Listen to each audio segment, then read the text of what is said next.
Shalom saudara yang dikasihi Tuhan Yesus Kristus. Sebelum kita merenungkan firman Tuhan di saat ini, kita akan mengawalinya dengan berdoa, dan mari kita berdoa. Menjalani rutinitas kami sebagai manusia ciptaan-Mu, yang menjadikan firman Tuhan sebagai pedoman dalam kehidupan kami, menjadikan kami rindu untuk kembali mempelajari akan isi kebenaran firman-Mu dalam Alkitab. Kami menyadari dalam hari-hari hidup kami yang masih Engkau karuniakan kepada kami, ada hal-hal yang menyimpang yang kami lakukan melawan kehendak-Mu. Kami cenderung lebih suka melakukan hal-hal yang tidak berkenan kepadamu daripada apa yang Engkau kehendaki.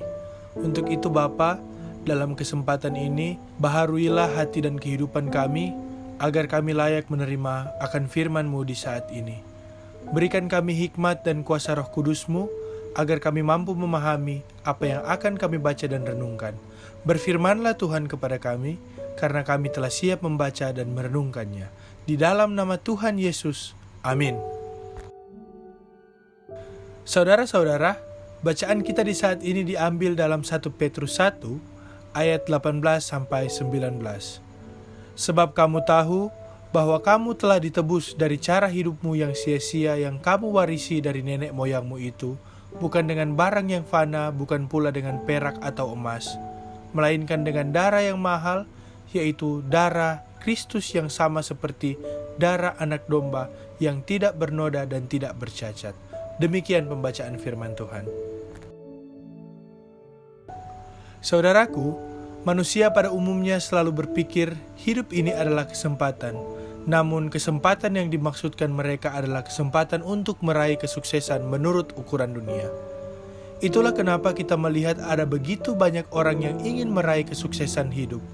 Mereka mempertaruhkan waktu, tenaga, dan pikiran mereka, bekerja keras siang dan malam, supaya mereka bisa meraih apa yang dinamakan dengan kesuksesan hidup menurut dunia. Artinya, dengan kesuksesan yang mereka raih, berarti mereka bisa menikmati hidup dalam berbagai kesenangan yang dunia tawarkan. Dengan demikian, maka mereka akan hidup menuruti hawa nafsu dan keinginan diri yang dianggap itu menyenangkan dan memuaskan hasrat hati mereka sendiri. Bagaimana dengan prinsip hidup kita sebagai orang percaya? Kalau dikatakan bahwa hidup ini adalah kesempatan, apakah kita juga memiliki prinsip hidup yang sama dengan orang-orang dunia pada umumnya?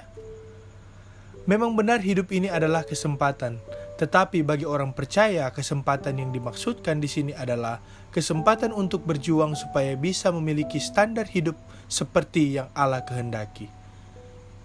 Hidup seperti yang Allah kehendaki adalah hidup dalam kesucian, kekudusan, dan kebenaran Allah. Artinya, kesempatan hidup yang kita miliki harus dipertaruhkan hanya untuk hal yang satu ini. Bagaimana kita bisa hidup seperti yang Allah kehendaki. Kenapa demikian?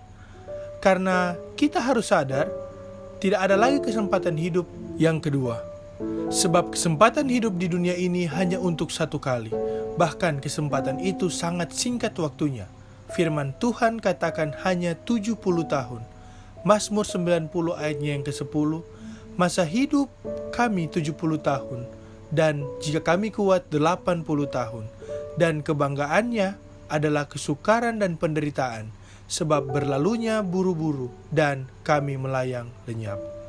Persoalan sekarang adalah rentan waktu 70 tahun masa hidup kita di dunia ini belum tentu dapat kita capai. Sebab seberapa lama kita diberikan kesempatan hidup oleh Tuhan di dunia ini, kita tidak pernah tahu. Itulah mengapa kita harus mulai menyadari bahwa hidup ini adalah kesempatan untuk merubah diri. Kesempatan untuk berjuang, mempersiapkan masa depan hidup kita di kekekalan nanti. Kalau kita memanfaatkan kesempatan ini dengan sebaik-baiknya, maka di balik kematian nanti, kita akan menyesal. Sebab, kalau saat ini kita tidak mau berjuang untuk mencapai standar hidup yang Allah kehendaki, maka di balik kematian nanti tidak ada kesempatan lagi untuk memperbaiki itu. Itulah kenapa firman Tuhan katakan, sebab orang percaya harus menyadari bahwa setelah kita ditebus dari cara hidup kita yang sia-sia, seperti pembacaan kita di saat ini, mengatakan bahwa cara hidup yang kita warisi dari nenek moyang kita, maka kita menjadi milik Tuhan. Inilah yang dimaksudkan firman Tuhan bahwa kamu sudah dibeli dengan harganya yang telah dibayar lunas. 1 Korintus 6 ayat 20, sebab kamu telah dibeli dan harganya telah lunas dibayar. Karena itu, muliakanlah Allah dengan tubuhmu. Di sini kita harus ingat bahwa penebusan itulah yang membuat kita menerima janji keselamatan di dalam Tuhan Yesus Kristus. Persoalannya adalah, setelah kita ditebus menjadi milik Kristus, itu berarti kita harus hidup seperti Kristus, yaitu hidup melakukan segala kehendak Allah Bapa di sorga. Setelah menjadi milik Kristus berarti kita bukan lagi milik kita sendiri, dan itu artinya kita tidak boleh lagi hidup mengikuti keinginan diri sendiri, melainkan harus hidup tunduk sepenuhnya menuruti perintah Allah dan melakukan kehendaknya, dan itulah kesempatan yang terbaik bagi kita. Kalau kita menyadari bahwa di dalam Kristus kita adalah ciptaan baru, maka seharusnya kita tidak boleh lagi mengenakan cara hidup kita yang lama yang akan menggiring kita kepada kebinasaan. Jadi saat ini kita harus menyadari sungguh bahwa hidup ini adalah kesempatan untuk merubah diri, meninggalkan cara hidup yang lama dan mengenakan cara hidup yang baru, yaitu hidup menurut teladan Kristus. Hanyalah orang yang hidup menurut Kristus yang akan diterima di dalam kerajaan Allah Bapa di sorga. Sebab hidup sama seperti Kristus itu adalah hidup melakukan kehendak Bapa di sorga. Saudaraku, jangan sia-siakan kesempatan hidup yang kita miliki saat ini. Ingatlah sekali lagi bahwa tidak ada lagi kesempatan kedua. Hidup di dunia ini hanya satu kali, dan setelah berada di balik kematian nanti, maka kita akan menghadap tahta pengadilan Kristus untuk mempertanggungjawabkan semua yang sudah kita perbuat selama hidup di dalam dunia ini. Kiranya kebenaran ini dapat menyadarkan kita semua bahwa inilah kesempatan terakhir bagi kita untuk hidup seperti dan sesuai dengan kehendak Allah. Tuhan Yesus memberkati kita semua. Terpujilah nama Tuhan. Amin. Mari kita berdoa. Bapa kami yang di sorga, terpujilah namamu atas segala kebaikanmu dalam hidup kami. Kami bersyukur ya Bapa bahwa hidup yang masih kami nikmati saat ini adalah sebuah kesempatan yang paling indah dan yang paling berharga yang masih Engkau berikan kepada kami. Kami meyakini bukan tanpa tujuan Engkau memberikan kehidupan ini kepada kami.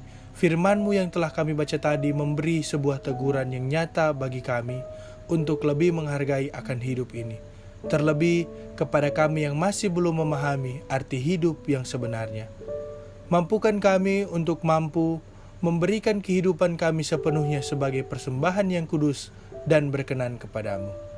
Ajari kami untuk menjadi hamba yang taat dalam menjalani hari-hari kesukaran kami, serta mampukan kami untuk memahami arti dari setiap detik yang ada dalam kehidupan kami ini. Bapa, berkatilah kami, keluarga kami, saudara-saudara kami yang saat ini sedang berjuang mempertahankan kehidupan mereka. Mereka yang sedang dilanda sakit penyakit, yang sedang dalam ancaman malapetaka, teror dan lain sebagainya yang membuat kami merasa takut. Berikanlah ketegaran kepada kami agar kami dapat terus menjalani kehidupan kami hari lepas hari dalam tuntunan kasih-Mu. Terima kasih Tuhan Yesus, hanya di dalam nama Tuhan Yesus Kristus kami membawa permohonan doa ini. Amin. Tuhan Yesus memberkati saudara-saudara semua dimanapun saudara berada, dan sampai bertemu pada renungan kami selanjutnya. Shalom.